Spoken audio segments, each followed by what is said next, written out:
Miss universe Bangladesh 2025 খেতাব অর্জন করলেন মডেল ও অভিনেত্রী তানজিয়া জামান মিথিলা।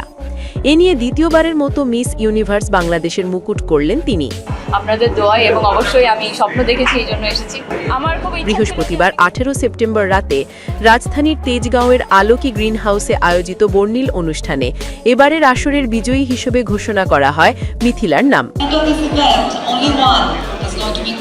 তাকে বিজয়ের মুকুট পরিয়ে দেন জাতীয় চলচ্চিত্র পুরস্কার প্রাপ্ত অভিনেত্রী তমা মির্জা এবং মডেল অভিনেত্রী পিয়া জান্নাতুল পিও। বিজয়ী হওয়ার পর নিজের অনুভূতি প্রকাশ করে মিথিলা বলেন, আজ আমি যা কিছু তা আমার মায়ের জন্যই সম্ভব হয়েছে। তিনি সবসময় আমার শক্তি ও অনুপ্রেরণা ছিলেন। এই অর্জন যেমন আমার, তেমনি তাঁরও।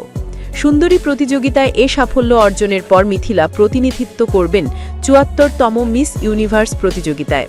এটি চলতি বছরের নভেম্বরে থাইল্যান্ডের ব্যাংককে অনুষ্ঠিত হবে। আন্তর্জাতিক প্রতিযোগিতায় অংশ নেওয়া প্রসঙ্গে তিনি বলেন, আমি গর্বের সঙ্গে বাংলাদেশের প্রতিনিধিত্ব করতে চাই।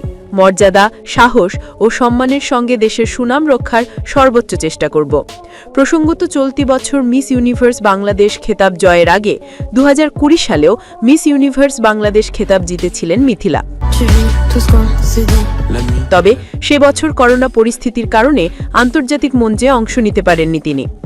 তারপর যখন মিস ইউনিভার্স থেকে হঠাৎ করে বললো যে মিস ইউনিভার্সে এখন আর কোনো বয়সের লিমিটেশন নাই, কোনো লিমিটেশন নাই।